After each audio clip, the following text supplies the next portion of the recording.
태국이 결국 국가 붕괴 조짐을 보이고 있습니다. 한국엔 관광 명소가 없으니 일본이나 중국으로 가라는 유타차이 태국 여행업협회 부회장의 망언 이후 결국 한국에서의 태국 여론은 바닥을 치고 말았고, 해당 사건으로 인해 한국인 관광객의 발걸음이 뚝 끊긴 이후 한 달도 지나지 않은 시점에서 국가 재정 상태까지 흔들리고 말자 결국 태국 국민들의 민심까지 폭발해버렸기 때문인데요. 해당 사태가 걷잡을 수 없이 커지자 태국 정부에서는 정상화를 위해 비밀리에 비상대책회의까지 돌입했다는 소식이 전해지고 있지만, 이미 떠나버린 한국의 마음을 되돌리기엔 너무 늦은 판단으로 보이는 게 사실입니다. 결국 소 잃고 외양간도 못 고칠 것으로 예상되는 태국의 상황. 그렇다면 과연 태국의 상황이 왜 이렇게 최악으로 치달을 수밖에 없었는지 함께 알아보러 가실까요? 첫 번째 사연입니다. 태국이 말 그대로 난리가 났습니다. 불법 체류자 문제와 더불어 유타차이 태국 여행사협회 부회장의 막말로 인해 한국 내에서의 태국 이미지는 완전히 박살이 났고, 결국 한국인 관광객의 발걸음이 끊기게 되었기 때문인데요. 한국이 이런 강경한 태도를 내보이자 한국인 관광객에 크게 의존하고 있었던 태국 경제 특성상 한국에게 꼬리를 내릴 수밖에 없는 상황입니다. 그런 와중에 한국에서 추방당한 태국인 불법 체류자들이 한꺼번에 몰리는 바람에 태국은 아수라장이 되어버리고 말았다는데요. 그러면 현재 태국 내부에서는 어떤 일이 벌어지고 있는 건지 함께 알아보러 가실까요? 잠깐 1초 만에 누를 수 있는 좋아요 버튼만 눌러주시면 영상 제작에 큰 힘이 됩니다. 안녕하세요. 저는 태국 수완나푼 공항에서 지상직 승무원으로 일하고 있는 수리아라고 합니다. 지금 태국은 정말 큰 위기를 맞고 있어요. 특히 제가 일하는 수완나푼 공항이 그 중심에 있다고 할 수 있죠. 이런 상황에서 한국에 계신 분들께 꼭 드리고 싶은 말씀이 있어서 이렇게 글을 쓰게 되었어요. 최근 저희 공항에 믿기 힘들 정도로 많은 태국인들이 한꺼번에 들이닥쳤어요. 자그마치 수십만 명이었죠. 수십만 명이라니 상상이 되시나요? 저도 처음엔 꿈을 꾸는 줄 알았답니다. 하지만 이건 현실이었고 저희 공항은 순식간에 아수라장이 되어버렸습니다.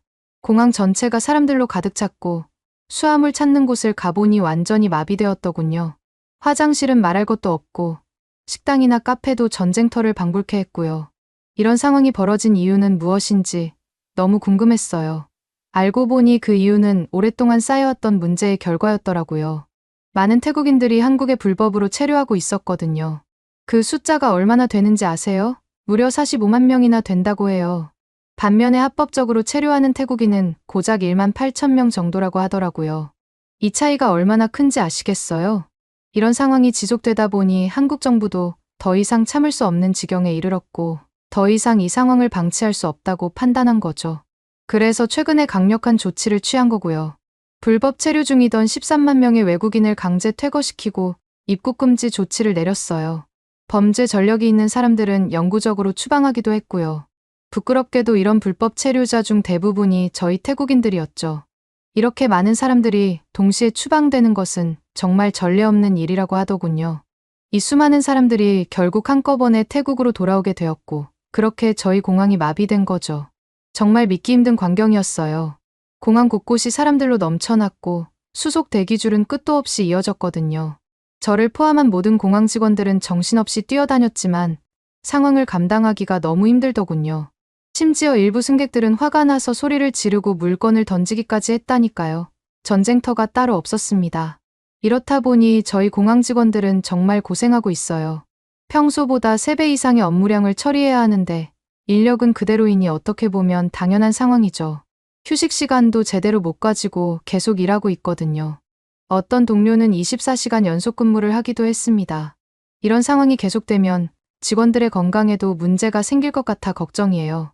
승객들의 불만도 이만저만이 아니에요. 그럴 수밖에 없는 게 수화물을 찾는 데만 몇 시간씩 걸리니까요. 어떤 분들은 짐을 아예 못 찾아서 며칠씩 공항에서 기다리기도 했어요. 숙박시설도 부족하다 보니 많은 사람들이 공항 바닥에서 잠을 자고 있는 상황이고요. 그렇다 보니 자연스럽게 위생 문제도 심각해졌죠. 아무튼 이런 상황이 계속되면 제가 일하고 있는 수완나푼 공항의 평판에도 큰 타격을 입게 될 텐데 여러 가지로 참 걱정이 많답니다. 왜 이렇게 많은 태국인들이 한국에서 불법 체류를 하게 됐을지 생각해봤어요. 여러 가지 이유가 있겠지만 가장 큰 이유는 아무래도 경제적인 문제인 것 같더라고요. 한국에서 받는 월급이 태국에서보다 훨씬 많거든요. 태국 돈으로 약 45,000바트 정도라고 하는데 이게 태국 대졸 초임의 두세 배나 된다고 해요. 아무래도 이런 유혹을 뿌리치기가 쉽지 않았을 거라고 생각이 되더군요. 게다가 한국의 높은 생활 수준과 발달된 인프라도 저희 태국 사람들 입장에서는 크게 매력적이긴 하거든요. 태국보다도 훨씬 좋은 의료시설, 교통 시스템뿐만 아니라 교육 환경까지도 모든 게 다 태국인들을 끌어들인 요인이라고 볼 수 있죠. 또 한류의 영향도 무시할 수 없고요. K-팝, 한국 드라마 등을 통해 한국에 대한 동경이 커진 것도 이런 현상의 원인 중 하나일 거라고 생각합니다. 하지만 슬프게도 문제는 여기서 끝나지 않았어요. 일부 불법 체류자들이 범죄에 연루되면서 상황이 더 악화됐거든요. 불법적인 약을 유통하고 불법 성매매, 심지어 한국 남성들을 속여 결혼하는 일까지 발생했습니다. 이런 일들 때문에 한국에서는 태국인들에 대한 인식이 많이 나빠졌어요. 특히 약 문제가 심각해 보이더군요. 아니, 한국에서 적발된 외국인 범인 중 태국인이 절반 이상을 차지한다는 거 아니겠어요? 지난해에는 213억 원어치의 약을 들여온 태국인 3명이 붙잡혔다는 기사도 볼 수 있었고요. 이런 일들이 계속되다 보니 한국 정부가 태국인 입국을 더 엄격하게 심사할 수밖에 없었던 거죠. 저도 이런 소식들 보면 한국 분들과 한국 정부의 입장이 충분히 이해되고 죄송할 따름입니다. 그리고 이런 범죄 행위 외에도 불법 취업으로 인한 문제도 심각하더군요. 많은 태국인들이 관광 비자로 입국한 뒤 불법으로 일을 하면서 한국의 노동시장을 헤집어 놓을 뿐만 아니라 이런 태국인들 때문에 한국에서 일하고 싶은 사람들의 일자리를 빼앗는 결과를 낳았거든요. 그런데 제가 살고 있는 태국 안에서는 한국에서 입국을 거부당한 태국인들이 늘어나면서 자연스럽게 반한 감정이 퍼지기 시작하더군요. SNS에서는 뱅코리아라는 해시태그가 유행했고 한국 여행을 보이콧하자는 운동까지 벌어졌습니다. 이런 움직임은 제 주변을 보더라도 알 수 있었는데 특히 제 또래인 20대 여성들 사이에서 크게 유행하더라고요. 일부 사람들 얘기를 들어보니 이런 내용이었어요. 바로 한국의 입국 심사가 너무 까다롭고 차별적이라는 거죠. 재산 증명, 호텔 예약 증명서, 귀국 항공권 등 많은 서류를 요구한다며 불만을 터뜨리던데 저는 솔직히 이해가 안 되긴 했습니다. 심지어 일부 유명인들이 한국 입국을 거부당한 경험을 SNS에 공유하면서 완전히 반한 감정이 폭발하는 모양새던데 솔직히 말씀드리면 저는 이런 행동들이 너무 부끄럽고 안타까워요. 일부 사람들의 잘못된 행동 때문에 모든 태국인들이 피해를 보고 있잖아요. 정작 아무 잘못 없는 태국인들은 한국 여행은커녕 비즈니스나 유학 목적으로도 입국이 어려워졌어요. 예를 들어 제 친구 중 한 명은 한국에서 대학원 공부를 하려고 했어요. 영어 성적도 충분히 좋고 학교에서 입학 허가도 받았는데 비자가 거절됐습니다. 이유를 알아보니 불법 체류 가능성 때문이라고 해요. 얼마나 억울하겠어요? 이런 사례들이 점점 늘어나다 보니 태국 사회 전반에 한국에 대한 불만이 쌓여가고 있습니다.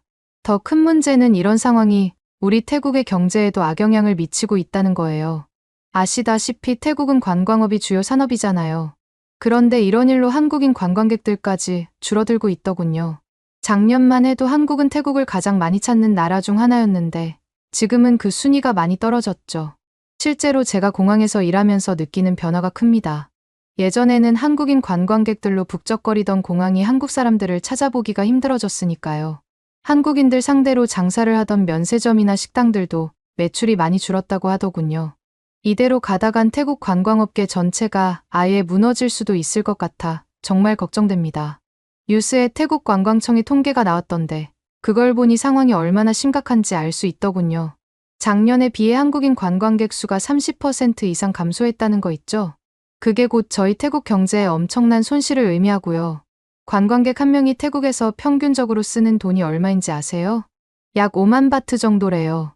태국의 1인당 평균 월급이 15,000바트 정도이니까 태국 입장에서는 얼마나 큰 금액인지 실감이 되시겠죠.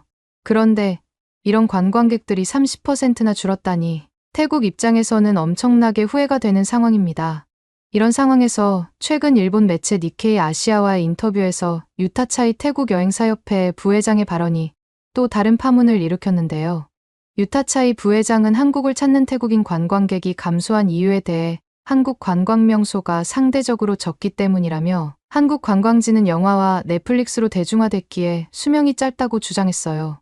더 나아가 그는 중국과 일본은 더 많은 관광 명소 외에도 무비자 입국과 저렴한 비용, 멋진 전망과 좋은 분위기를 태국인들에게 제공한다면서 4일간의 중국 여행은 1인당 약 86만 원으로 한국 여행 비용 약 117만 원보다 저렴하다고 직접적으로 비교까지 했죠. 이 인터뷰 내용이 알려지자 당연하게도 한국 측에서는 강하게 반발했습니다. 문화체육관광부와 한국관광공사가 나서서 문제를 제기했고, 관광공사 관계자는 태국 여행사협회와 우호적인 관계를 이어왔는데 황당한 심정이라며 강하게 항의했다고 해요. 결국 태국 여행사협회는 아차 싶었는지 협회 입장이 아닌 개인 발언으로 오해와 심려를 끼쳤다며 회장 명의로 공식 사과 서한을 보냈어요. 하지만 말한 걸 다시 주워 담을 수는 없잖아요. 이런 발언들이 안 그래도 안 좋은 태국과 한국의 관계를 더욱 악화시키고 관광객 감소에 기폭제가 되는 꼴이죠. 태국은 코로나 이전까지만 해도 동남아 국가 중 방한 관광객 1위 국가였는데 지난 6월 기준으로 5위로 하락했다고 하니 정말 걱정이 아닐 수 없습니다. 더 큰 문제는 이런 상황이 쉽게 해결되지 않을 것 같다는 거예요. 현지에서는 한국에 대한 신뢰가 회복되려면 최소 1, 2년이 걸릴 것이라는 관측까지 나오고 있습니다. 아니나 다를까 뉴스를 보니 호텔, 레스토랑, 쇼핑몰, 관광 명소 등 관광 관련 업종에서 일하는 사람들이 모두 어려움을 겪고 있더군요. 일자리도 줄어들고 있고요.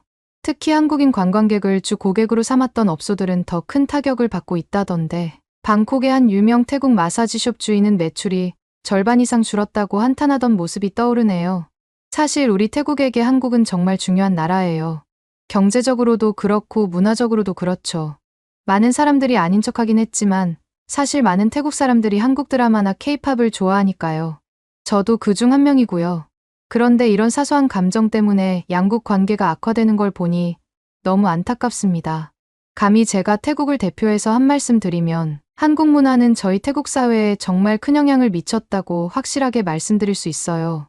패션, 음식, 화장품 등 다양한 분야에서도 한국의 영향력을 볼 수 있죠.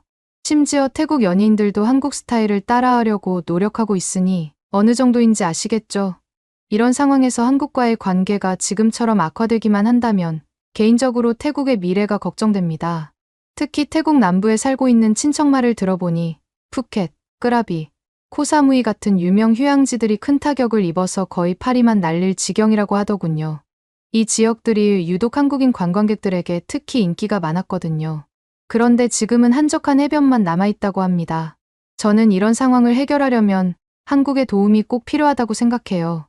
물론 당연히 저희가 저지른 잘못을 인정하고 사과해야겠죠. 그리고 불법 체류나 범죄 문제를 해결하기 위해 양쪽이 함께 협력해야 할 거고요. 그래야만 한국 정부의 신뢰를 다시 얻을 수 있고 관계도 개선될 수 있을 거라고 생각합니다. 태국 정부도 이 문제의 심각성을 인식하고 있는 건지 최근에는 한국으로 가는 태국인들에게 90일 이상 체류하지 말라고 강력히 경고하고 있습니다. 정부 차원에서도 아마 난리이긴 할 겁니다. 나라 전체가 굶게 생겼으니까요. 태국 외교부에서는 한국 법무부와 긴밀히 협력하여 이 문제를 해결하려고 노력하고 있다고 하던데 제가 봤을 땐 이런 노력들도 중요하긴 하지만 진짜 중요한 건 태국 국민들의 인식 변화라고 생각합니다. 한 번쯤은 괜찮겠지라는 안일한 생각으로 불법 체류를 하는 사람들이 많거든요. 이런 인식이 바뀌지 않으면 아무리 좋은 정책을 만들어도 소용없을 거예요. 그나저나 여러분 혹시 최근 제주도에서 있었던 일을 들으셨나요? 하루에 무려 1228명의 태국인 관광객이 도착했는데 그중 736명이 입국을 거부당했대요. 체류 목적이 불분명하다는 이유였죠. 이런 일이 벌어진 이유는 제주도에서 입국 심사를 강화했기 때문이에요. 왜 제주도에서 갑자기 입국 심사를 강화했나 찾아봤더니 이것도 태국 탓이더군요. 최근 태국 관광객 중 20%가 관광 일정을 마치지 않고 사라진다고 해요. 며칠 사이에 55명이나 되는 태국인이 증발했다니 정말 놀라운 일이죠. 이들 중 상당수가 육지로 밀항을 시도한다는 소문도 있어요. 이런 상황이 계속되니 제주도 입장에서는 입국 심사를 강화하는 게 당연하죠. 이런 상황에서 태국인들의 한국 입국을 위한 노력도 더욱 치열해졌던데 전자여행 허가제로 거절당한 사람들이 다들 정식 비자를 신청한다는 거 있죠. 방콕에 한국 대사관이 있는데 비자 신청 서류가 넘쳐나는 바람에 업무가 마비될 지경이라고 하더군요. 하지만 그중 절반 정도만 겨우 관광 비자를 받는다고 하니 얼마나 어려워졌는지 알 수 있죠. 그런데 비자를 받았다고 해서 끝난 게 아닌 게 한국에 도착하면 까다로운 입국 심사를 거쳐야 입국할 수 있잖아요. 이 과정에서 왜 한국에서 머무르려고 하는지, 그리고 어디에서 머무를 건지 등을 꼼꼼히 확인하다 보니 태국인들 입장에서는 험난한 과정의 연속인 거죠. 하지만 여기에서 끝이 아닌 게 최근에 제가 정말 황당한 영상을 하나 봤거든요. 한국에서 체포된 태국인 불법 체류자들을 찍은 영상이었는데 이게 태국 내에서도 엄청난 논란이 되었습니다. 아니 왜 그러는지 이해가 안 되는데 잡혔으면 얌전히나 있을 것이지 반성하는 기미도 안 보이면서 왜 그렇게 장난을 치고 있는 걸까요? 영상을 보신 분들은 아시겠지만 수갑을 찬 태국 여자들이 카메라를 향해 웃고 떠들며 포즈를 취하는 모습이 담겼어요. 심지어 거기에서 나는 지금 서울에서 수갑을 차고 있고 기념으로 이 영상을 찍고 있다고 말하는 사람도 있던데 솔직히 그런 사람은 태국에서도 추방시켰으면 합니다. 아무튼 이렇게 민폐짓을 끼치고 있었는데 이제서야 이 사태가 수면 위로 떠오르게 된 거고 저조차도 이렇게 많은 불법 체류자가 있었다는 사실에 놀랐습니다. 이제야 문제의 심각성을 깨닫게 된 거죠. 저는 이 글을 통해 한국 분들께 간절하게 부탁드리고 싶은 게 있어요. 부디 모든 태국인을 나쁘게 생각하지 말아주세요. 대부분의 태국인들은 정직하고 선한 사람들이거든요. 일부 사람들의 잘못 때문에 모든 태국인들이 피해를 보고 있고 태국에서도 이 상황을 바로잡기 위해 노력하고 있습니다. 한국과 태국은 오랫동안 우호적인 관계를 유지해왔잖아요. 1950년 한국전쟁 때 태국이 한국을 도운 것을 기억하시나요? 그때부터 시작된 태국과 한국과의 관계가 이렇게 끝나버리는 건 너무 안타깝다고 생각합니다. 그리고 태국 사람들에게도 더 이상 뱅코리아 같은 멍청한 행동은 그만둬야 한다고 말하고 싶네요. 그렇게 한다고 해서 저희에게 득이 되지 않으니까요. 오히려 지금처럼 태국 경제에 큰 타격만 입었잖아요. 지금 이 순간에도 저희 공항은 정신없이 돌아가고 있고 저는 오늘도 긴 시간 동안 일하면서 이 상황이 얼른 나아지기를 바라고 있습니다. 우리 태국과 한국이 다시 좋은 관계를 맺고 서로를 존중하며 교류할 수 있는 날이 빨리 왔으면 좋겠네요. 요즘은 매일 아침 출근할 때마다 공항 상황이 좀 나아졌기를 바라면서 옵니다. 하지만 아직도 상황은 크게 변하지 않더군요. 여전히 많은 사람들이 공항에서 살다시피 하고 있고 직원들은 과로에 시달리고 있으니까요. 그럼에도 불구하고 저희는 포기하지 않고 최선을 다하고 있답니다. 저 같은 태국인들이 많으니 한국 분들이 이번 한 번만 봐주시면 안 될까요? 조심스럽게 부탁드려봅니다. 두 번째 사연입니다. 태국이 현재 끔찍한 상황을 맞이하고 있습니다. 태국 여행업계에서는 한국 최대의 명절인 추석을 맞이해 연휴 기간 동안 못해도 2만 명 이상의 한국인 관광객이 태국을 찾을 것으로 예상했었는데요. 하지만 추석 연휴가 다가왔음에도 불구하고 정작 태국 현지 공항에는 한국인 관광객은커녕 오히려 한국에서 단체로 쫓겨난 태국인 불법 체류자들로 가득하자 당황하는 모습입니다. 설상가상으로 태국 입장에서 여행만 오면 돈을 써주기 바빴던 알짜배기 한국인 관광객의 빈자리를 전 세계 어디에서도 반기지 않는 중국인 관광객이 채우게 되자 한국 따위는 필요 없다며 반항 감정을 폭발시키던 태국은 제발 한 번만 더 기회를 달라며 한국에게 눈물로 호소하고 있는 상황인데요. 이쯤 되면 대체 태국에서는 한국을 얼마나 호구로 생각했길래 이런 발상이 나오는 건지 신기할 지경입니다. 이런 상황이 이어지다 보니 지금쯤 축제 분위기여야 할 태국 현지 여행업계의 분위기는 사실상 초상집 분위기라고 하는데요. 그럼 태국 현지인들이 현재 어떤 일들을 겪고 있는지 함께 알아보러 가실까요? 안녕하세요. 저는 태국 방콕에 있는 한 여행사의 팀장으로 일하고 있는 30대 초반의 순한다라고 합니다. 요즘 태국에서 보내는 하루하루가 정말 고통스럽고 마지막쯤에는 여러분께 꼭 전하고 싶은 이야기가 있어서 이렇게 글을 쓰게 되었답니다. 최근 태국에서는 정말 믿기 힘든 일들이 벌어지고 있어요. 며칠 전에 제가 사무실에서 업무를 처리하고 있는데 저희 직원 중 한 명한테 전화가 오더라고요. 그래서 전화를 받았더니 수완나품 공항 상황이 완전 아수라장이라고 하는 거 아니겠어요. 뉴스를 보니 한국에서 추방된 태국인 불법 체류자들이 수십만 명이나 한꺼번에 몰려와서 공항이 마비될 지경이라고 하더군요. 저한테 전화를 했다던 직원도 공항이 마비되다시피 한 바람에 여행 가이드 업무를 진행하기가 너무 힘들다고 해서 제가 도와주기 위해 직접 공항까지 갔었답니다. 그래서 공항 안에 들어가 보니 그 광경은 정말 충격 그 자체더군요. 아니 무슨 전쟁터도 아니고 공항 전체가 사람들로 가득 차 있었거든요. 뉴스에서 말했던 것처럼 대부분이 한국에서 강제 추방된 불법 체류자들로 보이더군요. 물론 일반 승객들도 같이 뒤섞여 있다 보니 짐을 들고 우왕좌왕하는 사람들, 울고 있는 사람들, 화를 내는 사람들까지 정말 아수라장이 따로 없었답니다. 심지어 어떤 사람들은 공항 바닥에 그대로 드러누워 잠을 자고 있더군요.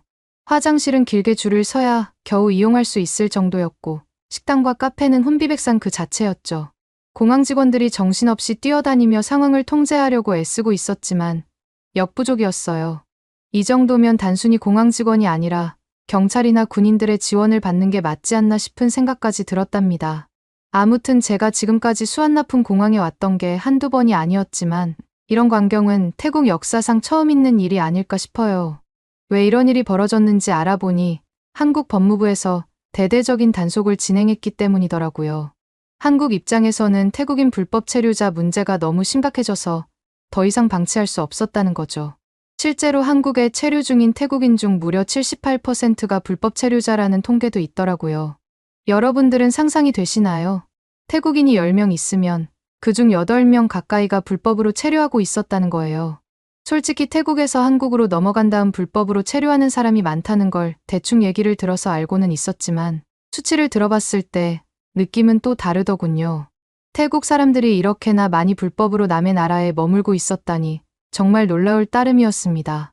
한국 법무부에서 발표한 자료를 찾아봤는데 단 한 달 만에 13만 명의 불법 체류자가 강제 퇴거 조치를 당했고 그중 10만 명이 태국으로 한 번에 보내졌더라고요.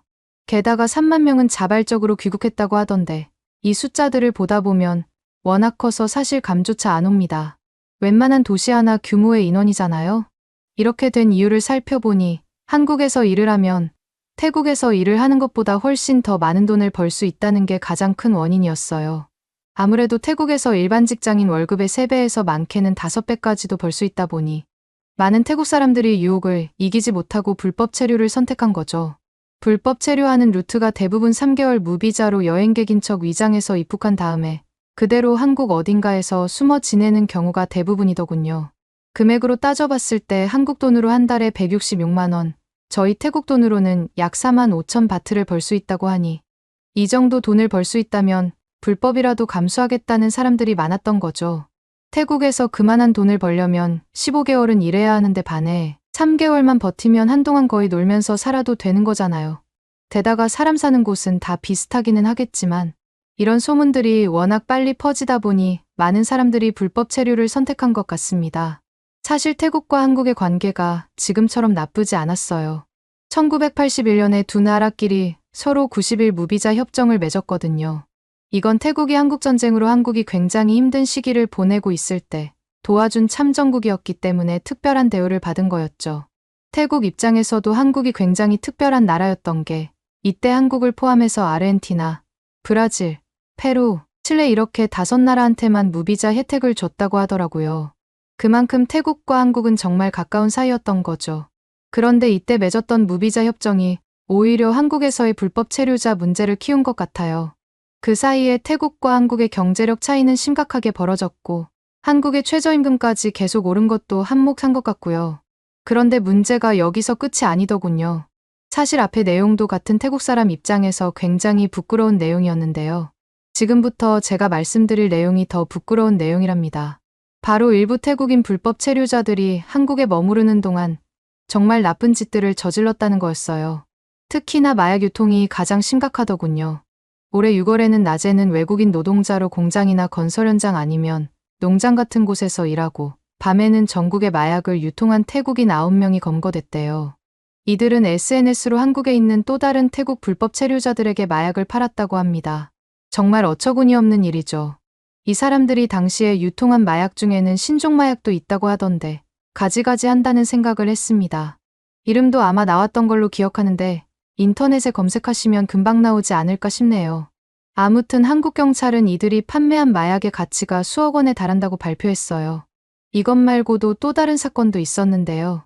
지난해 3월 인천의 한 클럽에서 열린 태국 가수 콘서트장에서 무려 83명의 불법 체류자들이 한꺼번에 잡혔다고 하더군요. 그때 당시 콘서트를 보던 인원이 2,000명이었는데 그중에 100명 가까운 인원이 불법 체류자였으니 한국 정부 입장에서는 정말 강하게 나올 수밖에 없었겠죠. 입장 바꿔서 생각해보면 저 같아도 저희 태국에 이렇게 많은 불법 체류자들이 있다는 것 자체가 많이 불편하게 느껴졌을 것 같다는 생각이 듭니다. 거기다 더 충격적인 게 있었는데요. 바로 한국관세청 발표에 따르면 한국으로 유입되는 불법 마약의 원산지 1위가 태국이라는 거죠. 이런 통계를 보면 한국이 저희 태국 사람들을 경계할 수밖에 없는 이유를 이해할 수 있을 것 같아요. 이 정도면 없던 선입견도 생길 수준이니까요. 물론 태국에는 이런 나쁜 사람들만 있는 게 아니에요. 문제는 나쁜 인간들 때문에 정직하게 살아가는 태국인들까지 피해를 보고 있다는 거죠. 정말 순수하게 관광 목적으로 한국에 가려고 해도 입국이 거부되는 경우가 많아졌거든요. 정말 안타까운 일이 아닐 수 없습니다. 얼마 전에는 제주도에 여행 가려던 태국인 1228명 중 736명이 입국을 거부당했다고 하더군요. 이유가 뭐냐고요? 체류 목적이 불분명하다는 이유였죠. 사실 어려운 문제이긴 하지만 그럼에도 선량한 사람들까지 피해를 보고 있다는 건 개선되어야 한다는 생각도 들긴 합니다. 그 와중에 이렇게 어렵게 입국 심사를 통과한 다음 관광객으로 한국에 입국한 태국인 중 20%가 한국 안에서 행방불명이 된다는 통계도 있대요. 목적은 제가 앞에서 말씀드렸던 것처럼 어딘가에서 몰래 일을 하기 위해서일 거라고 의심을 해볼 수 있습니다.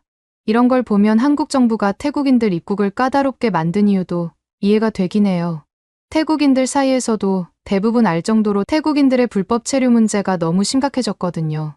2015년에는 태국인 불법 체류자가 5만 2천 명 정도였는데 지난해 9월에는 15만 7천 명으로 3배나 늘었다는 얘기도 있더라니까요. 이런 식으로 계속해서 구멍이 뚫리다 보니 한국 정부에서는 불법 체류자 문제를 해결하기 위해 여러 가지 조치를 취하고 있더군요. 입국 심사를 더 엄격하게 하고 체류 기간을 초과한 사람들을 적극적으로 찾아내고 있죠. 또 불법 고용주들에 대한 처벌도 강화하고 말이죠. 특히 최근에는 전자여행 허가제라는 걸 도입했어요. 이건 한국에 가기 전에 미리 온라인으로 입국 허가를 받는 시스템인데요. 이걸 통해 불법 체류 가능성이 있는 사람들을 미리 걸러내려고 하는 거죠. 하지만 이 제도 때문에 정말 여행만 가려는 사람들도 불편함을 겪고 있더군요. 그런데 더 큰 문제는 이 사람들이 태국으로 돌아와서 벌이는 행동들이에요. 수완나품 공항만 아수라장이 된 게 아니라 태국 전체가 뒤숭숭해졌거든요. 이 사람들이 태국에 돌아와서 아주 뻔뻔한 태도를 보이고 있더라고요.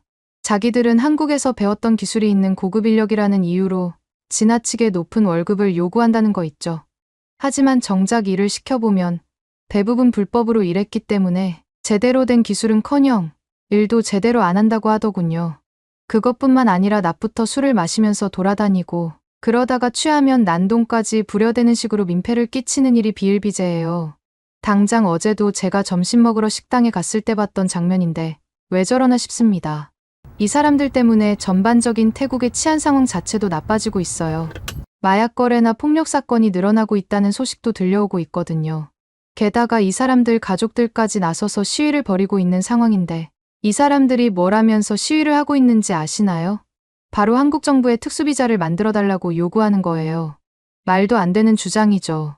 불법 체류했다가 쫓겨났던 사람들한테 국가 차원에서 자기 나라도 아닌 외국인한테 특별 대우를 해달라고 요구하다니 정말 어이가 없습니다.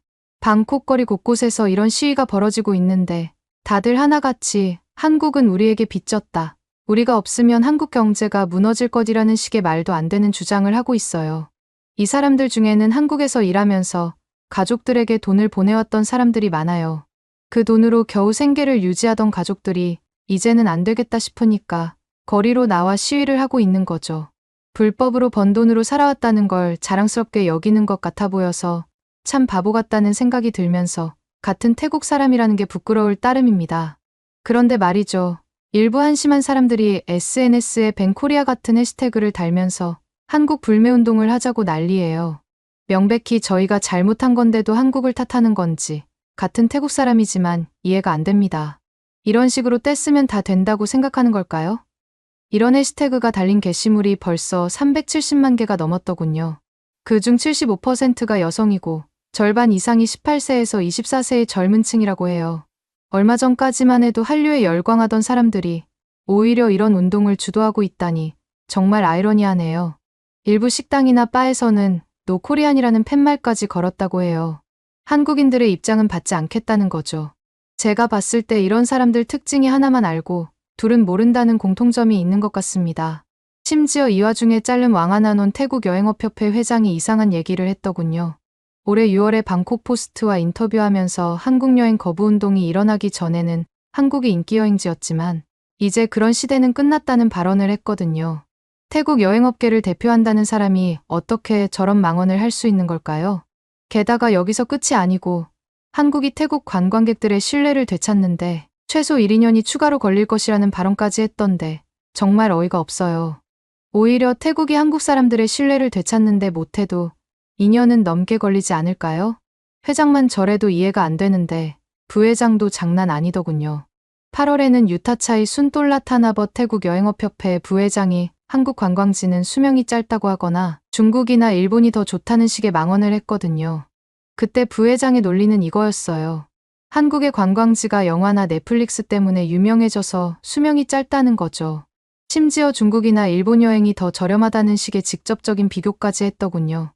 4일간의 중국 여행은 1인당 약 86만 원으로 한국 여행 비용 약 117만 원보다 저렴하다면서 구체적인 금액까지 언급했거든요. 이런 발언들 덕분에 코로나 이전만 해도 태국은 동남아에서 한국을 가장 많이 방문했던 1위 국가였는데 지금은 5위로 떨어졌대요. 올해 초 4개월 동안 한국을 찾은 태국인 수가 작년 같은 기간보다 21%나 줄었다고 해요.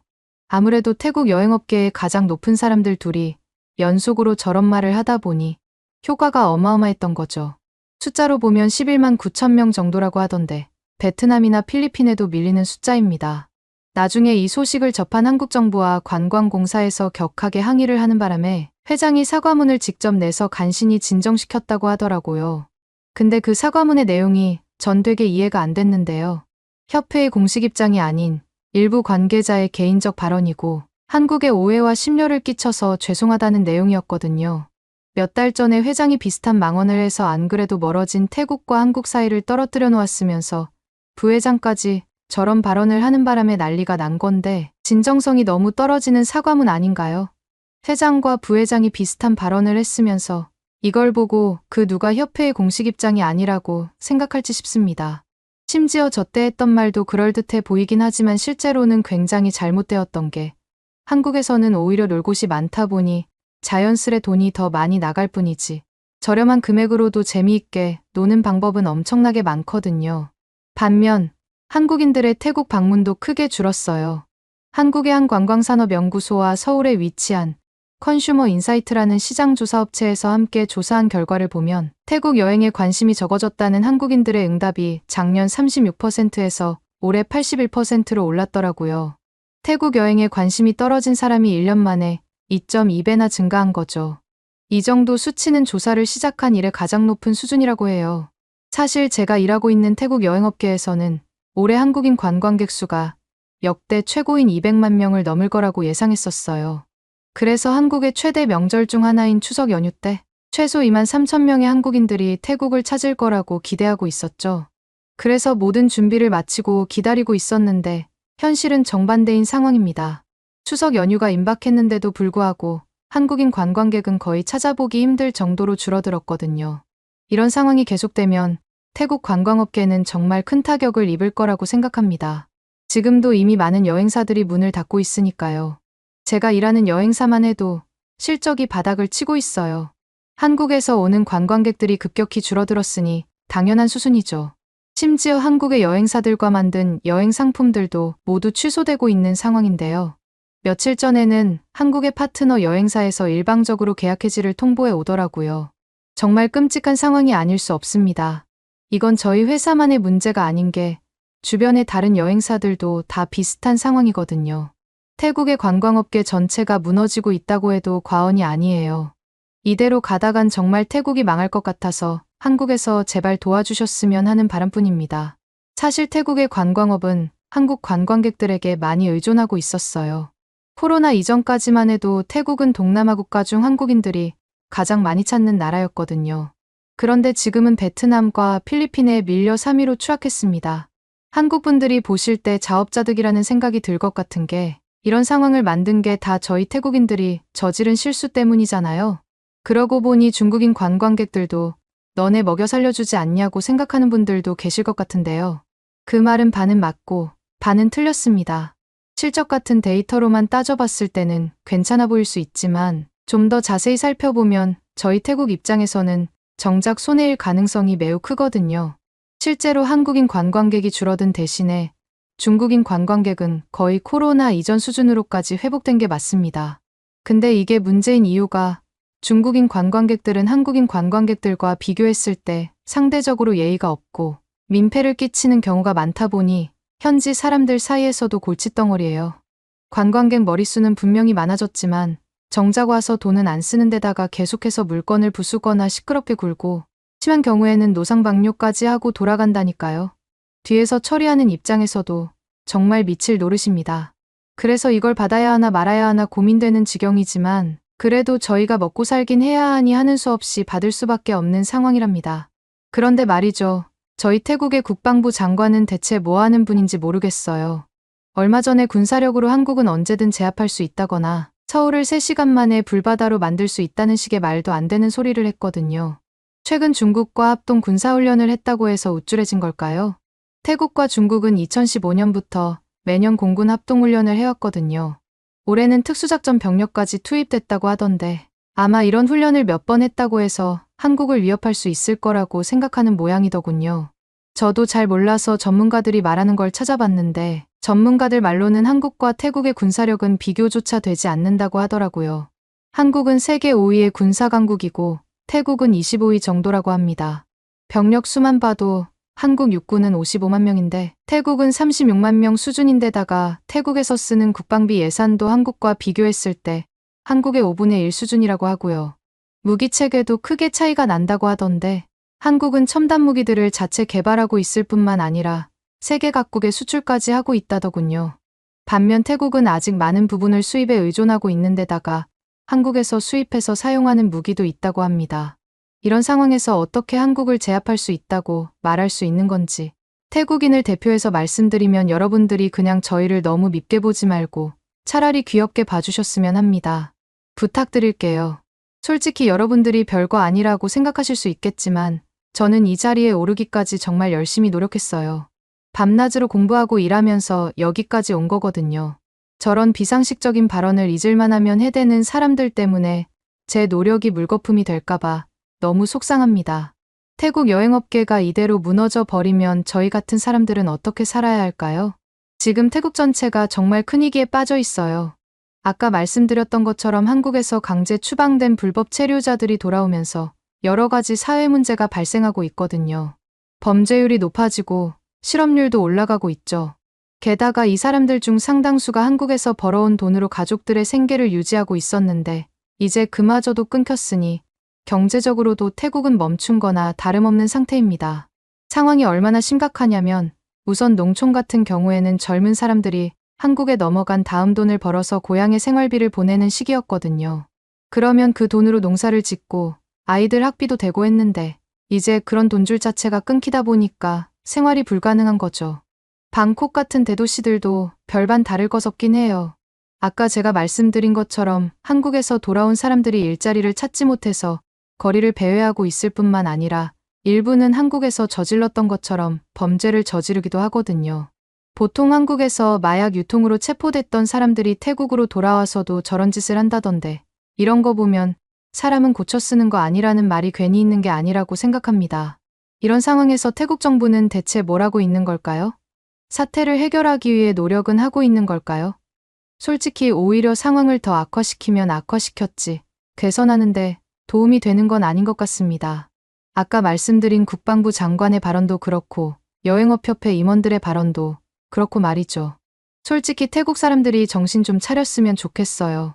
우리가 잘못한 걸 솔직히 인정하고 한국과의 관계를 회복하기 위해 노력하는 게 먼저 아닐까요? 진짜 태국을 사랑하는 애국자라면 분명히 저처럼 생각할 거라고 봅니다. 바뀌어야 할 것들이 한두 가지가 아닌 것 같은데 우선 SNS에서 밴 코리아 같은 해시태그를 사용하는 걸 제발 멈췄으면 좋겠네요. 오히려 상황을 더 악화시키는 바보 같은 행동이니까요. 더군다나 태국에는 한국 문화를 좋아하는 사람들이 정말 많은데 이런 식으로 혐오를 퍼뜨리는 건 무슨 논리인지 모르겠어요. 태국이 망하길 바라는 어떤 소수의 집단이 일부러 유도하고 있는 건가 싶기도 하네요. 이런 일들이 연달아 일어나면서 제가 이런 문제들이 생긴 근본적인 원인을 한번 찾아봤는데 제가 내린 결론은 바로 태국의 경제 상황이 심각하기 때문이라고 생각해요. 여러분들도 아시다시피 태국은 오랫동안 경제 성장이 둔화되었거든요. 그렇다 보니 수많은 태국 사람들이 더 나은 기회를 찾아 해외로 나가려고 하는 거죠. 특히 한국은 저희 같은 태국 사람들이 봤을 때 돈도 많이 주는 데다가 환경도 깨끗하고 최첨단 기술들이 발전된 곳이다 보니 선망의 대상이 될 수밖에 없어요. 물론 태국의 이런 내부적인 문제를 한국 같은 남이 나라까지 가서 불법적인 방법으로 해결하려고 하는 건 안 되겠죠. 결과가 어떻게 되던지 간에 태국의 경제를 발전시키는 게 먼저일 테니까요. 제가 알기로는 한국도 전쟁 직후에는 정말 가난했다가 한국 사람들이 말도 안 되게 노력해서 지금 같은 위치에 올라간 거라고 알고 있는데 태국한테도 아직 기회가 있지 않을까요? 여러분들은 저희 태국이 이런 상황을 극복할 수 있다고 생각하시나요? 조언해 주시면 감사하겠습니다. 세 번째 사연입니다. 진짜 한국이 이렇게 나올 줄은 몰랐어요. 지금 태국 전체가 쑥대밭이 되었습니다.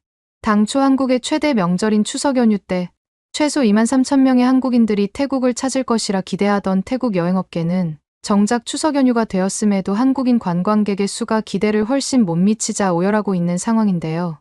무서운 점은 분명 얼마 전까지만 해도 한국 따위는 없어도 잘 살 수 있다며 뱅코리아 캠페인을 벌이던 이들이 추석 연휴가 되자 갑자기 웃는 얼굴로 위장하더니 한국인 관광객을 반기는 척 한다는 사실입니다. 한국을 얼마나 호구로 봤는지 알 수 있는 부분인데요. 결국 이들이 원하던 한국인 관광객의 빈자리를 세계 어디에서도 원치 않는 중국인 관광객들과 한국에서 쫓겨난 불법 체류자들이 채우면서 태국이 아수라장이 되고 있다는 소식이 전해지고 있습니다. 그럼 태국 현지에서는 지금 어떤 일이 벌어지고 있는 건지 함께 알아보러 가실까요? 안녕하세요. 제 이름은 파니다라고 합니다. 26살이고 방콕의 유명 5성급 호텔에서 호텔리어로 일하고 있어요. 오늘은 제가 겪고 있는 어려움과 태국 관광업계의 현 상황에 대해 자세히 이야기해 보려고 해요. 지금 태국은 정말 힘든 시기를 보내고 있거든요. 한국의 가장 큰 명절인 추석 연휴가 시작되었어요. 평소 같았으면 이맘때쯤 저희 호텔은 한국 관광객들로 북적여야 하는데 지금은 한국인 손님을 단 한 명도 볼 수가 없어요. 정말 믿기지 않는 상황이 아닐 수 없습니다. 작년만 해도 이 시기에는 한국에서 오신 손님들로 호텔이 가득 찼었거든요. 로비부터 레스토랑, 수영장까지 어디를 가도 한국어가 들렸었는데 말이죠. 이 시기는 저희 호텔 직원들에게 특별한 의미가 있다고 할 수 있어요. 보통 한국에서 추석 같은 연휴를 맞이할 때는 손님이 많아서 일도 많이 하고 힘들 때도 많지만 그만큼 인센티브도 받을 수 있었거든요. 저는 그 인센티브로 항상 가족들과 맛있는 음식도 사 먹고 부모님께 작은 선물도 해드렸어요.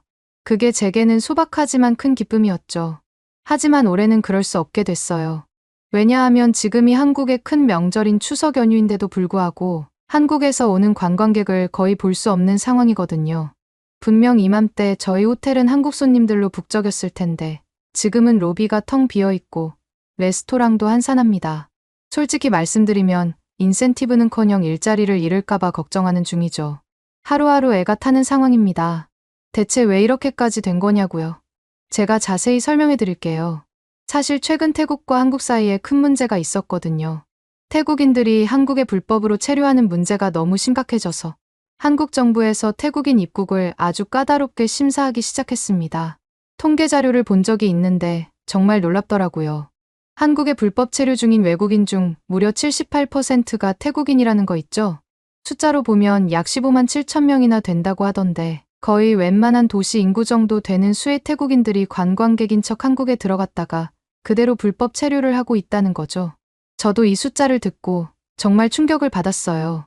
소문을 들어서 대충 알고는 있었지만 이렇게나 많은 태국인들이 불법으로 한국에 있는 줄은 정말 몰랐거든요. 더 큰 문제는 이 사람들이 단순히 일자리를 구하러 간 게 아니라는 거예요. 이 사람들이 한국에서 어떤 일들을 했는지 듣다 보면 정말 같은 태국인이라는 사실이 부끄러운 수준인데요. 예를 들어 지난 6월에는 낮에는 외국인 노동자로 일하고 밤에는 전국에 마약을 유통한 태국인 불법 체류자 9명이 검찰에 넘겨졌다고 해요. 이 사람들은 낮에 농장에서 일하는 척하다가 밤에는 한국 방방곡곡을 돌아다니며 마약을 팔았다고 하더군요.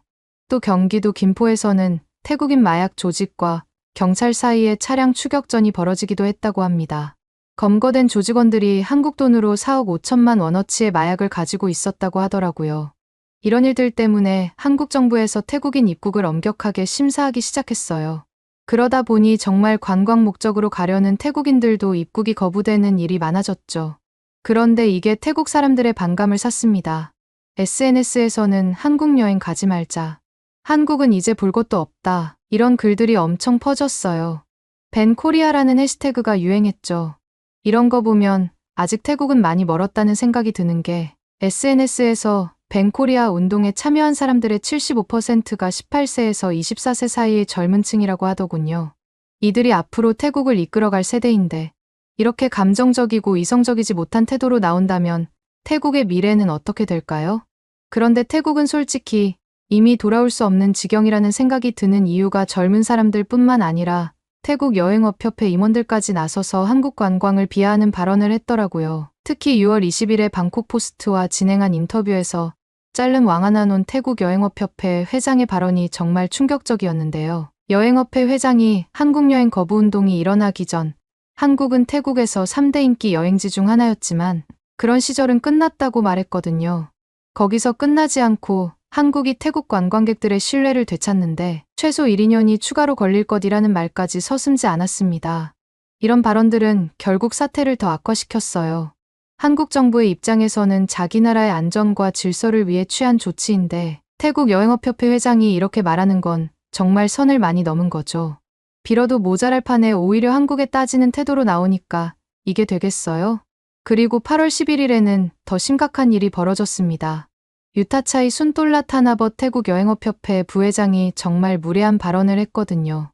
여행협회 부회장은 한국을 찾는 태국인 관광객이 감소한 것은 관광 명소가 부족하기 때문이라면서 한국 명소는 인기 영화와 넷플릭스 콘텐츠를 통해 알려졌기 때문에 수명이 짧다고 말했어요. 게다가 중국과 일본에는 더 많은 명소와 비자 면제, 덜 비싼 가격, 놀라운 전망, 좋은 분위기 등 매력이 있다는 말까지 했던데 이건 정말 말도 안 되는 소리예요.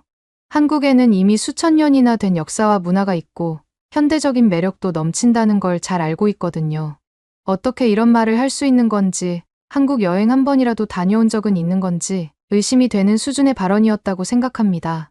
이 발언에 대해 한국에 있는 한국관광공사와 문체부 관계자뿐만 아니라 태국에 위치한 주태국 한국문화원과 한국관광공사 방콕지사까지 모두 문제를 제기했어요. 어떻게 보면 당연한 반응이죠. 결국 짤른 태국 여행업협회 회장 명의로 공식 사과 서한을 보냈는데 협회의 공식 입장이 아닌 일부 관계자의 개인적 발언으로 한국에 오해와 심려를 끼쳤다. 협회 차원에서 많은 관광객이 한국을 찾도록 계속 노력하겠다고 하더군요. 일부 관계자라고 하기엔 회장과 부회장은 너무 높은 위치 아닌가요? 하지만 이미 엎질러진 물이라고 생각합니다. 이런 발언들이 한국 사람들의 심기를 건드렸을 테니까요. 태국 전체가 관광업으로 먹고 사는데 이렇게 태국을 바닥으로 내던지는 태도라니 말이 되는 건지 모르겠습니다. 솔직히 여행업회 회장과 부회장 모두 한국 영화나 드라마를 조금만 봤어도 저런 말은 나오지 않았을 거라고 확신합니다. 한국의 문화 콘텐츠가 얼마나 뛰어난지, 그리고 그것이 단순히 일시적인 유행이 아니라 오랜 시간 쌓아온 문화적 역량의 결과라는 걸 저절로 알 수 있었을 테니까요. 넷플릭스만 봐도 한국 콘텐츠가 얼마나 인기 있는지 알 수 있어요. 오징어 게임, 더 글로리 같은 드라마들이 전 세계적으로 큰 인기를 얻었잖아요. 드라마뿐만 아니라 영화도 마찬가지고요. 기생충이 아카데미상을 받은 것도 그렇고 최근에는 범죄도시 시리즈가 동남아시아에서 엄청난 인기를 얻고 있어요. 이런 걸 보면 한국의 문화산업이 얼마나 강한지 알 수 있는데 어떻게 그걸 수명이 짧다고 말할 수 있는 건지 정말 이해가 안 돼요.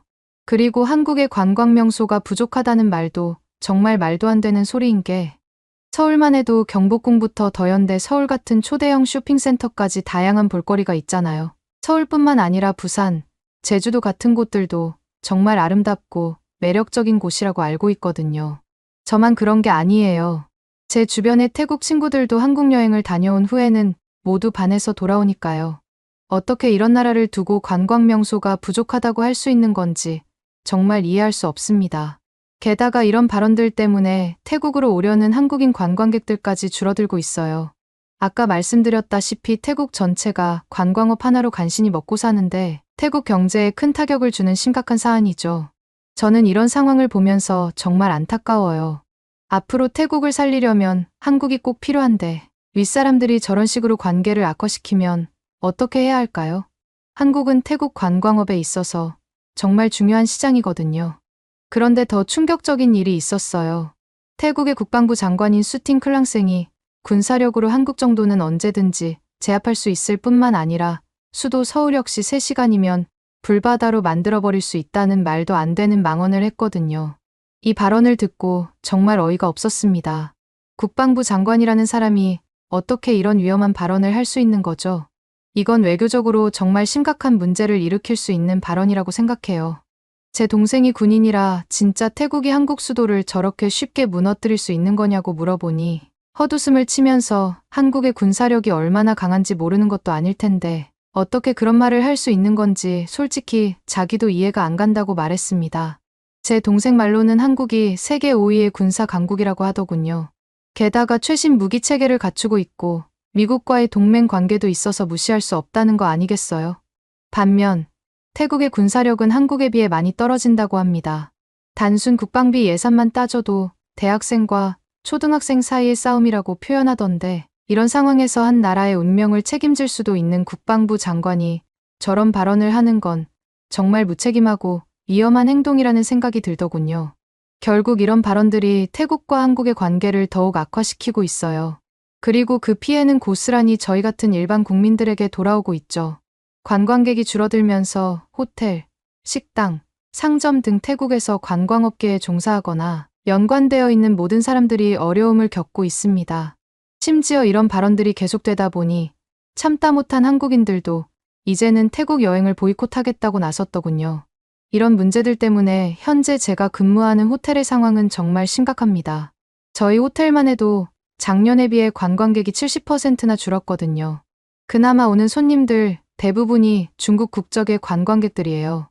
중국인 관광객들이 있으니 그래도 먹고 살만하지 않냐고 말할 수 있겠지만 솔직히 말해서 한국 관광객들만큼 호텔 수익에 도움이 되지는 않습니다. 왜냐하면 한국 손님들은 대체로 고급 객실을 이용하고 호텔 내 시설을 많이 이용하시는 편인데 중국 손님들은 호텔 내에서 가장 저렴한 객실을 선호하시고 호텔 밖에서 시간을 보내시는 경우가 많거든요. 게다가 한국 손님들은 호텔 직원들에게 팁을 주시는 경우가 많은데 중국 손님들한테 돈이라도 제대로 받으면 다행이지 팁 같은 건 절대 기대할 수 없어요. 솔직히 그뿐만이면 다행이죠. 사실 중국인 관광객들이 손님으로 올수록 저희 입장에서는 손해가 심각하거든요. 중국인들은 태국을 존중하지 않고 오히려 벌레만도 못한 사람 대하듯이 행동합니다. 프론트에서 와서도 자주 트러블을 일으키는데요. 예약했던 것보다 더 좋은 방을 무상으로 요구하거나 이미 제공되어서 환불이 불가능한 서비스에 대해서도 무리한 환불을 요구하는 경우가 많아요. 심지어 직원들한테 큰 소리를 치거나 위협적인 태도를 보이는 경우도 허다하죠. 이런 일이 있을 때마다 솔직히 내가 뭐 하겠다고 여기서 있는 거지 싶은 생각이 들곤 합니다. 얼마 전에 제 동료한테 중국인 관광객 관련해서 들은 얘기가 있었는데 그 얘기도 가관이더군요. 중국인들이 묵고 간 방이 정말 치우기 힘들다고 했거든요. 난장판을 만들어 놓고 가는 건 기본이고 그 특유의 냄새가 너무 심해서 탈취제를 한 통 다 써도 없어지지 않는다는 거 있죠? 반면에 한국인들은 방을 정말 깨끗하게 사용해요. 퇴실할 때 보면 사용한 건지 의심될 정도로 깔끔하게 정리되어 있어서 청소하기도 편하고요. 게다가 센스 있는 분들 방을 청소해보면 팁도 꽤나 많이 놓여 있다 보니 직원들 사이에서 인기가 좋았습니다. 그래서 지금 상황이 더 안타깝고 속상해요. 이런 상황들이 이어지다 보니 호텔에서는 비용 절감을 위해 직원들의 근무 시간을 줄이고 있어요. 저도 원래 일주일에 5번 근무하는 거였는데 주 4일로 줄었답니다. 당연히 월급도 그만큼 줄어들었고요. 다른 동료들 중에는 아예 무급휴가를 가라고 통보받은 사람도 있더라고요. 쉬기 싫은데 강제로 쉬어야 하는 거죠. 이래저래 정말 힘든 상황이 아닐 수 없습니다. 사실 저는 이 일을 통해 제 가족들의 생계를 책임지고 있어요. 부모님은 연세가 있으셔서 일을 하실 수 없고 동생은 아직 학생이라 제가 가족의 생계를 책임지고 있거든요. 그런데 이렇게 수입이 예고도 없이 갑자기 줄어들어 버리면 정말 큰일이에요. 집세, 식비, 동생 학비까지 나갈 돈은 수두룩한데 어떻게 감당해야 할지 모르겠습니다. 근데 저희만 그런 게 아니라 당장 방콕에 있는 쇼핑센터에만 가봐도 예전만큼 활기차지 않아요. 한국 관광객들이 많이 찾던 가게들은 문을 닫는 곳도 한두 곳씩 늘어가고 있더라고요. 방콕뿐만 아니라 태국 남부에 있는 휴양지들에서는 더 큰 타격을 받다 보니 곡소리가 나는 상황입니다. 푸켓, 파타야, 꼬사무이 같은 곳들은 한국 관광객들에게 정말 인기 있는 여행지였거든요. 그런데 지금은 한국인들을 거의 볼 수 없대요. 제 친구 중 몇 명은 태국 남부 쪽 호텔에서 일하고 있는데 그 친구들 얘기를 들어보면 정말 신박하더군요. 호텔이나 리조트들이 통째로 문을 닫는 곳도 있고 출근했더니 어느 날 갑자기 구조 조정 때문에 대량으로 해고되었다면서 저한테 울면서 전화하는 경우도 있었습니다. 사실 저는 너무 억울해요. 제가 그런 것도 아닌데 일부 태국 사람들의 잘못된 행동과 망언 때문에 이렇게나 많은 사람들이 고통받고 있는 거잖아요. 사실 이렇게 태국의 상황이 악화된 모든 원흉이 불법 체류자들 때문이고요. 이 사람들이 보통 민폐가 아닌 게 최근에 한국에서 단체로 태국 불법 체류자들이 추방되는 바람에 수완나품 공항이 아수라장이 됐다고 하더라고요. 알고 보니 한국 법무부에서 불법 체류자들을 대대적으로 단속하는 바람에 이런 사태가 발생했다고 합니다. 단 이틀 만에 13만 명이나 되는 불법 체류자들을 강제 퇴거 조치했다고 하는데 그중 대부분이 태국인들이라고 하더군요. 그래서 수완나품 공항에 갑자기 엄청난 인파가 몰려드는 바람에 마비가 된 거고요. 수완나품 공항뿐만 아니라 태국 전체가 아수라장이 됐어요. 한국에서 각종 불법 행위를 저지르고 돌아온 사람들이 한꺼번에 태국으로 모였으니 자연스럽게 태국의 치안도 더 나빠졌고요. 이 사람들이 어디를 가나 민폐를 끼치고 있던데 자기들은 한국에서 일했던 고급 인력이라면서 대우를 받아야 한다고 으스대는 사람들도 있고 낮부터 술을 마시며 돌아다니는 사람들도 있습니다. 어떤 사람들은 한국에서 벌었던 돈을 가지고 허세를 부리기도 한다니까요. 이런 사람들 때문에 태국 특유의 분위기도 뒤숭숭해지고 말았습니다. 더 큰 문제는 이 불법 체류자들에게 가족이 있는 경우가 많다는 거예요. 이 가족들은 한국에서 일하고 있던 불법 체류자들이 보내주는 돈으로 겨우 생계를 유지하고 있었는데 갑자기 그 돈줄이 끊기니까 생활이 어려워진 거죠. 그래서 지금 이 가족들과 불법 체류자들이 단체로 방콕 거리 곳곳에서 시위를 하고 있어요. 시위하는 사람들이 한국 정부에 요구하는 건 불법 체류자들이 정식으로 한국에 머물 수 있는 특수비자를 만들어 달라는 거고요. 심지어 이 사람들은 한국이 특수비자를 만들어주지 않으면 오히려 한국이 태국에 엄청난 피해를 끼치는 것이라는 식의 말도 안 되는 논리를 펼치고 있어요. 저도 같은 태국 사람이지만 어떻게 저렇게 뻔뻔하게 나올 수 있는지 도저히 이해가 안 될 따름입니다. 불법으로 남의 나라에 체류하다가 걸리면 그때는 당연히 처벌을 받는 게 맞지 않나요? 한국 정부에서도 이번에 적발된 사람들은 아예 한국에 영원히 입국할 수 없게 처리할 거라고 하던데 이런 상황에서도 오히려 큰소리치면서 특별 대우를 요구하다니 정말 부끄럽습니다. 게다가 몇몇 생각이 짧은 태국인들은 SNS에 벤코리아 같은 해시태그를 달고 한국 불매운동을 해야 한다는 식의 말도 안 되는 소리를 하고 있더라고요. 이런 사람들 때문에 안 그래도 한국 사람들한테 나빠진 태국의 이미지가 더 나빠지고 있는 것 같아 너무 속상하답니다. 제 주변에도 이런 사람들이 있는데요. 제 친구 중 한 명은 원래 한국 문화에 미쳐 살았어요. 이 친구는 일하면서 번 돈을 전부 한국 아이돌, 특히 BTS의 굿즈를 사는 데 썼었죠. BTS의 공연을 보러 한국에 자주 갈 정도로 한국을 정말 좋아했답니다. 저를 집에 초대하더니 넷플릭스로 한국 영화를 같이 보자고 하고 툭하면 한국의 BTS 콘서트를 같이 보러 가자고 제안하길래 솔직히 좀 부담스러울 정도였어요. 그런데 이 친구가 이번에 돈을 모아서 한국을 가려고 했는데 입국 목적 불분명이라는 이유로 입국을 거절당했대요. 그 충격 때문인지 갑자기 돌변하더니 한국은 불매해야 하는 나라라면서 SNS에 올리는 글마다 벤코리아 해시태그를 달고 있더라고요. 심지어 자기 주변에 한국을 좋아하는 사람을 보면 이렇게 태국을 무시하는 나라를 어떻게 좋아할 수 있냐면서 가스라이팅까지 하고 있어요. 저는 그렇게 한국에 미쳐있던 친구가 단번에 태도를 바꾼 걸 보면서 정말 이해할 수 없었어요. 한국 문화를 좋아하는 것과 입국 심사는 별개의 문제이잖아요. 게다가 입국 거부하는 이유에 대해서도 뻔히 알고 있을 텐데 그걸 무시하고 무조건 한국이 나쁘다고 하는 태도는 정말 이해할 수 없더라고요. 이런 극단적인 태도 변화는 정말 위험하다고 생각합니다. 이렇게 감정적으로 대응하면 결국 태국에 더 큰 피해가 올 뿐일 테니까요. 안타깝지만 태국의 일부 사람들이 저지른 일이라도 결국 태국인들이 한 짓이니 억울해도 어쩔 수 없이 한국의 이런 반응을 받아들여야 한다고 생각해요. 태국이 먼저 잘못했으니까요. 저도 물론 한국의 대응이 좀 과하다고 느껴질 때가 있긴 하지만 한국 사람들 입장에서는 자기 나라가 안전한 게 먼저일 테니 이해가 되기는 해요. 사실 저조차도 불법 체류를 하는 태국인들이 정말 이해가 안 가요. 태국에서도 돈 벌 수 있는 방법이 많은데 어떻게든 더 쉽게 돈을 벌고 싶어서 욕심에 눈이 멀다 보니 저 지경이 된 거잖아요. 근데 이런 사람들이 한국에 정말 많은 모양이긴 하더군요. 태국에 암추띠마라고 하는 유명한 여자 가수가 있는데 이 가수가 작년 3월에 인천의 한 클럽에서 진행한 콘서트장에서 불법 체류자가 100명 가까이 적발됐다는 기사를 봤거든요. 그 중에 대부분이 태국 출신이었고요. 암추띠마도 한국 공연장에서 이렇게나 태국 출신 불법 체류자들이 체포되었다는 사실에 대해서 사과하는 영상도 SNS에 올렸던데 아마 조금만 인터넷에 검색해보면 나오지 않을까 싶습니다. 이 사건 때문에 며칠 뒤에 예정되어 있던 천안 공연까지 취소되었다고 하더군요. 태국에서는 한국에서 머무는 태국 불법 체류자들을 꼬마 유령이라고 부르는데 이때 꼬마 유령들에 대한 기사가 정말 크게 나서 모를 수가 없었답니다. 이런 것만 보더라도 한국 입장에서는 태국인들이 아마 치가 떨릴 것 같습니다. 이런 소식들을 접하다 보면 정말 억울하기 짝이 없다니까요. 저는 지금 이 자리까지 올라오기 위해 수많은 노력들을 해왔고 영어뿐만 아니라 중국어, 일본어까지 배워가며 호텔리어로서의 전문성을 키웠거든요.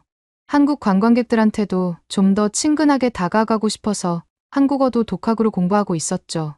그런데 지금은 같은 태국 사람들 때문에 이런 노력들이 전부 다 물거품이 될 수 있는 거잖아요. 열심히 일해서 손님들에게 최고의 서비스를 제공하고 싶었는데 아마 이제는 그럴 기회조차 없겠죠? 그렇지만 저는 아직 희망의 끈을 놓지 않았어요. 제가 봤을 때 태국은 여전히 여행하러 오기 좋은 매력적인 나라고 저처럼 이렇게 노력하는 사람들이 하나둘씩 늘어나다 보면 한국 분들도 몇 년 안에 다시 돌아오시게 될 거라고 생각하거든요. 물론 한국 분들만 온다고 될 게 아니라 태국 내부에서도 노력을 해야 된다고 생각합니다. 안 그래도 태국 정부 차원에서 불법 체류자 문제를 적극적으로 해결하려고 노력하고 있더라고요. 여러분도 아시다시피 한국전쟁 때부터 태국과 한국은 오랫동안 좋은 관계를 유지해왔잖아요. 이번 일로 잠시 관계가 안 좋아졌지만 오랜 친구들끼리도 싸웠다가 언젠가는 화해해서 언제 싸웠냐는 듯이 좋아지는 것처럼 저는 곧 회복될 거라고 믿습니다. 분명히 태국과 한국 모두 서로를 필요로 하고 있으니까요. 마지막으로 한국 여러분들께 정말 죄송하다는 말씀을 드리고 싶어요. 일부 태국인들의 잘못된 행동으로 인해 많은 분들이 불편을 겪으셨을 게 눈에 훤히 보여요. 제가 감히 태국을 대표해서 죄송하다는 말씀 전하고 싶습니다. 그리고 모든 태국인이 저런 식으로 개념 없지는 않다는 걸 알아주셨으면 좋겠어요. 태국은 여전히 한국을 존중하고 사랑합니다. 제가 확신할 수 있어요. 부디 다시 한번 기회를 주셔서 태국의 진정한 모습을 보여드릴 수 있게 도와주셨으면 합니다. 그나저나 갑자기 궁금해서 그러는데 여러분들은 태국이 어떤 행동을 취해야 마음이 완전히 풀릴 것 같으신가요? 오늘의 사연은 어떠셨나요? 오늘의 사연이 마음에 드셨다면 좋아요만 한번 눌러주세요. 1초밖에 안 걸리지만 좋아요를 한번 눌러주시면 더 좋은 사연을 소개해드리는데 큰 힘이 된답니다. 긴 영상 시청해주셔서 감사합니다. 오늘도 행복한 하루 보내세요.